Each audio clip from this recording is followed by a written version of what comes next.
അവ്യക്ത സന്ദേശം. ഇന്ന് പ്രിയപ്പെട്ട ബാബയുടെ അടുക്കൽ വതനത്തിൽ ഭോഗമായി എത്തിച്ചേർന്നു. ബാബയുടെ സമീപത്ത് എത്തിച്ചേർന്നപ്പോൾ ബാബ ചോദിച്ചു, കുട്ടി, സാകാര വതനത്തിൽ എന്താണ് നടന്നുകൊണ്ടിരിക്കുന്നത്? അപ്പോൾ ഞാൻ പറഞ്ഞു, ബാബ, പല പ്രോഗ്രാംസും നടന്നുകൊണ്ടിരിക്കുന്നു. അങ്ങേക്കും അറിയാവുന്നതാണ്. ഒരു ഭാഗത്ത് കുട്ടികളുടെ പ്രോഗ്രാമുണ്ട്, പിന്നെ ചിലയിടത്ത് ഭട്ടിയും ഉണ്ട്. അതിനോടൊപ്പം നാളെ മുതൽ സന്യാസിമാരുടെ സമ്മേളനവും ഉണ്ട്. ഇത് കേട്ടപ്പോൾ ബാബ വളരെ സ്നേഹത്തോടെ പുഞ്ചിരിച്ചു. ബാബ പറഞ്ഞു, കുട്ടി, ബാബയുടെ വീടായ ഈ പരിധിയില്ലാത്ത സ്ഥാനത്ത് മുന്നോട്ട് പോകവേ ഒരേയിടത്ത് എല്ലാ പ്രകാരത്തിലുമുള്ള ആത്മാക്കൾ, എല്ലാ ധർമ്മത്തിലുമുള്ള ആത്മാക്കൾ ഒത്തുകൂടും. കാരണം സമയമനുസരിച്ച് എല്ലാവർക്കും, എല്ലാ ആത്മാക്കൾക്കും ബാബയുടെ എന്തെങ്കിലുമൊക്കെ പരിചയം കിട്ടിക്കൊണ്ടിരിക്കുകയാണ്, ഭാവിയിലും ലഭിച്ചുകൊണ്ടിരിക്കും. ബാബ വിശേഷ രൂപത്തിൽ ഭാവിയെക്കുറിച്ച് ചിന്തിച്ച് പറഞ്ഞു തരികയാണ്, കേൾപ്പിക്കുകയാണ്. വരാൻ പോകുന്ന സമയത്ത് ഏതെല്ലാം ആത്മാക്കൾ വരുമോ? ബാബ പറഞ്ഞു, വളരെയധികം ദുഃഖിതരും അശാന്തരുമായ ആത്മാക്കൾ, വളരെയധികം പശ്ചാത്തപിക്കുന്ന ആത്മാക്കൾ ബാബയുടെ വീട്ടിൽ ശരണമെടുക്കുന്നതിന് വേണ്ടി എത്തിച്ചേർന്നു. ബാബ വളരെയധികം ദീർഘവീക്ഷണത്തോടെ കുട്ടികളുടെ മുന്നിൽ ഈ കാര്യം വയ്ക്കുകയാണ്, ഏൽപ്പിക്കുകയാണ്. ബാബ പറഞ്ഞു, അതിനാൽ ബാബയുടെ വീടിനെ അഥവാ ബാബയുടെ സ്ഥാനത്തെ അത്രയും പവർഫുൾ ആക്കണം, ശക്തിശാലി ആക്കണം.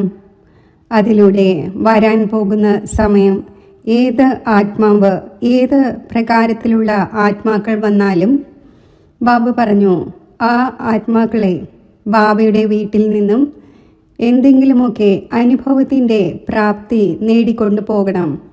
ബാബ പറഞ്ഞു, അതിനുവേണ്ടി ബാബയുടെ ബ്രാഹ്മണരായ കുട്ടികളെ അനേക രീതിയിൽ പുരുഷാർത്ഥം ചെയ്തുകൊണ്ടുമിരിക്കുകയാണ്, ഭാവിയിലും ചെയ്തുകൊണ്ടിരിക്കും.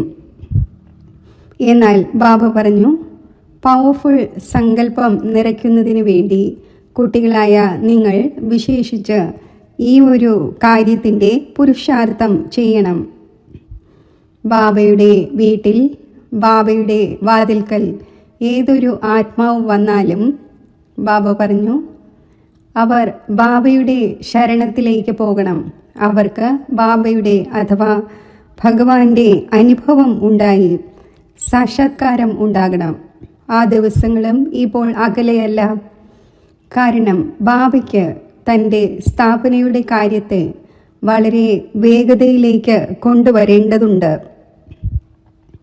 കാരണം എപ്പോഴാണോ സാക്ഷാത്കാരം ഉണ്ടാകുന്നത്, അപ്പോൾ വരാൻ പോകുന്ന ആത്മാക്കളും വളരെയധികം കാണുന്നതിന് വേണ്ടി, വളരെയധികം തിരിച്ചറിയുന്നതിന് വേണ്ടി ബാബയുടെ വീട്ടിൽ വരും, ബാബയുടെ വാതിൽക്കൽ വരും.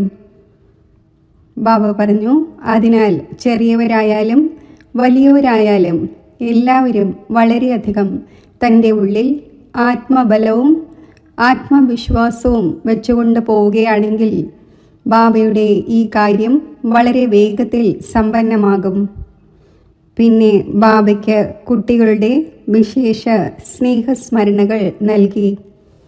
ബാബ പറഞ്ഞു, കുട്ടികൾ ബാബയുടെ ഭാവിയിലെ വാഗ്ദാനങ്ങളാണ്, ഭാവിയിലും ഇങ്ങനെ ആയിരിക്കുകയും ചെയ്യും. ബാബ ഇന്ന് ഈ സങ്കല്പത്തോടൊപ്പം കുട്ടികളായ നിങ്ങൾക്കും എല്ലാ മുതിർന്നവർക്കും വളരെയധികം സ്നേഹം നിറഞ്ഞ സ്നേഹസ്മരണകൾ നൽകുകയായിരുന്നു. പിന്നെ ബാബയുടെ സ്നേഹസ്മരണകൾ സ്വീകരിച്ചുകൊണ്ട് പിന്നെ വിശേഷിച്ച് പല ആത്മാക്കളുടെയും ഭോഗ് ആയിരുന്നു. ബാബയ്ക്ക് അവരുടെയും ഓർമ്മകൾ നൽകി. ബാബയുടെ സ്നേഹസ്മരണകൾ സ്വീകരിച്ചുകൊണ്ട് താഴെ എത്തിച്ചേർന്നു. ഓം ശാന്തി.